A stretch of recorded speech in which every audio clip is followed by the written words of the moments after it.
لله وحده والصلاة والسلام على من لا نبي بعده.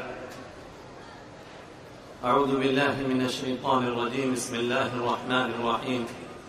ربنا وابعث فيهم رسولا منهم يتلو عليهم آياتك ويعلمهم الكتاب والحكمة ويزكيهم إنك أنت العزيز الحكيم. حق بات یہ ہے کہ میں جذبات کی اس کیفیت میں اپنے دل کی بات کہہ نہیں پا رہا ہوں اور اپنے آنسوؤں پر کنٹرول نہیں کر پا رہا ہوں خوشی کے مارے. میں نے سب سے پہلے مسابقے میں بھی شرکت کی اور آج 9ویں مسابقے میں حاضری دی. الحمدللہ ان مسابقات میں میں نے جو کچھ دیکھا اور اس کے نتیجے میں جو کچھ ہمارے ملک میں سامنے آیا، میں کہہ سکتا ہوں ہم اس خدمت کے لحاظ سے زمین پر تھے، ہمارے رب نے ہم کو آسمان پر پہنچا دیا. بہت مسابقے دیکھے تھے کرکٹ کے، بہت مسابقے دیکھے تھے دوسری واحیات کے.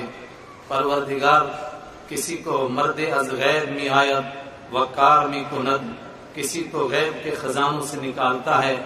نہ سحر ہمیں سمجھو، پھرتا ہے فلک برسوں، تب خاک کے پردے سے کچھ انسان نکلتے ہیں.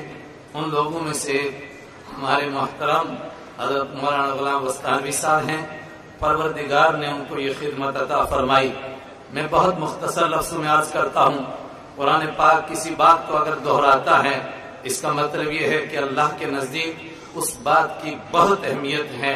ایک مضمون ہے جو مکمل طور پر قرآن پاک میں 4 جگہ دہرایا گیا. یہی مضمون جو میں نے عرض کیا ربنا وابعث فیہم رسولا منہم، پھر یہی مضمون دوبارہ لقد من اللہ علی المؤمنین اذ بعث فیہم رسولا من انفسہم، پھر یہی مضمون تیسرے مقام پر هو الذی بعث فی الامیین رسولا منہم یتلو علیہم آیاتہ. آخر اس مضمون کو قرآن پاک بار بار کیوں دوہرا رہا ہے؟ اس لیے کہ منصب نبوت کے یہ 4 بڑے مناصب ہیں.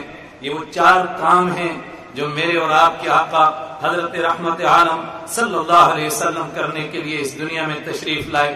پہلا کام ہے تلاوت کتاب، دوسرا کام ہے تعلیم کتاب، تیسرا کام ہے تعلیم حکمت، اور چوتھا کام ہے تزکیہ نفوس. اور اللہ تعالیٰ کی نعمتوں میں اللہ کی کتاب سے بڑھ کر کے کوئی نعمت نہیں ہے. اللہ نے اپنے پیارے نبی صلی اللہ علیہ وسلم کو کن بلندیوں سے نوازا ہے. اس کے باوجود فرماتے ہیں ما کنت ترجو ان یلقی الیک الکتاب. میرے حبیب صلی اللہ علیہ وسلم، قرآن جیسی نعمت آپ کو ملے اور یہ کتاب آپ کو ملے، آپ کو بھی کبھی اس کا خیال نہیں تھا. آپ دنیا میں تشریف لائے، یہ آپ کے 4 بڑے کام تھے. اور امت میں جن کو وارثان نبوت میں کی لسٹ میں ہونے کا شرف نصیب ہوگا، ان کو اس وراثت میں جو حصہ ملے گا، اس کا مطلب ہے کہ ان کو ان 4 کاموں میں سے کوئی ایک کام ملے گا. تلاوت کتاب ملے گی، تعلیم کتاب ملے گی، تعلیم حکمت ملے گی، تزکیہ نفوس ملے گا. اللہ نے اس ادارے سے اور رئیس جامعہ سے یہ 4 کام لیے. سب سے پہلے تلاوت پر زور دیا گیا اور تصحیح کا وہ کام ہو گیا کہ صدیوں پہلے تک اگر نگاہ ڈالیں انفرادی طور پر بے شک بہت لوگ بہت بہترین قرآن پاک پڑھتے تھے، لیکن ان مسابقات کے ذریعے سے جو فضا بنائی گئی، جو ماحول بنایا گیا، اس نے ماحول کو اتنا تنگ کر دیا کہ جو لوگ نہیں صحیح کرنا چاہتے تھے ان کو بھی مجبور ہو کر کے تصحیح قرآن پاک کی طرف توجہ دینی پڑی. اور الحمدللہ پورے ملک کے اندر، اور میں کہہ سکتا ہوں انشاءاللہ پورے عالم کے اندر، صحت قرآن پاک اور اس طرح پڑھنے کا رتل کما کنت ترتل فی الدنیا فإن منزلک عند آخر آیۃ تقرأها، اس انداز سے پڑھنے کی ایک کوشش تھی جو الحمدللہ رنگ لا رہی ہے. جو کل ہم کہہ سکتے تھے کہ پودے تھے، آج وہ تناور درخت بن گئے ہیں. دوسرا مسئلہ تھا تعلیم کتاب، یعنی قرآن پاک کی تفسیر. اس قرآن پاک میں کیا ہے، الحمدللہ اس کے لیے بھی تشویق کے درجات کو کہ بہت حد تک مکمل کیا گیا اور بلندیوں کو چھویا گیا.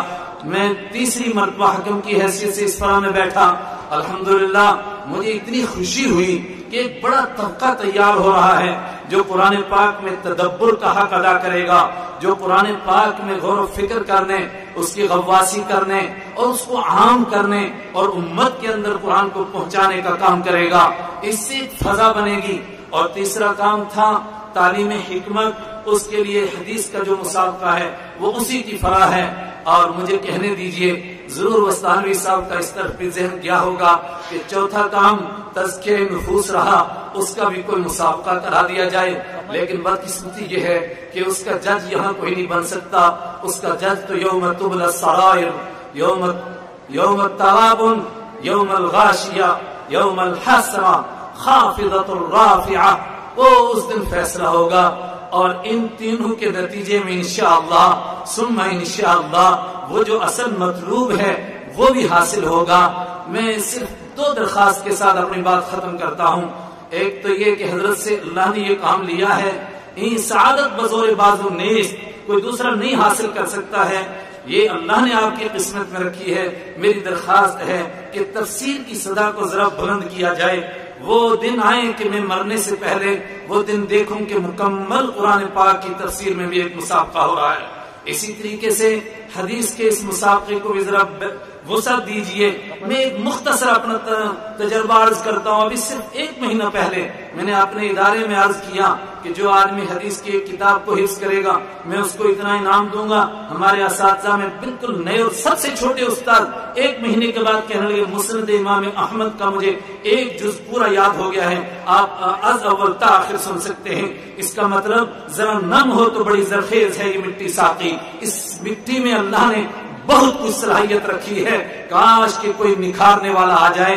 آپ ہی نکھار سکتے ہیں، مجھے نہیں کسی اور سے اس طرح اللہ کا کرنا چاہے جس سے کام لے، لیکن لگتا ہے کہ اللہ نے آپ کی قسمت میں رکھا ہے، اس لیے اس کو ذرا اور بلند کیجئے، اس کے تصور کو بلند کیجئے۔ اللہ اس ادارے کو تا قیامت آباد رکھے، اللہ اس کو تابندہ رکھے، سدا بہار دے۔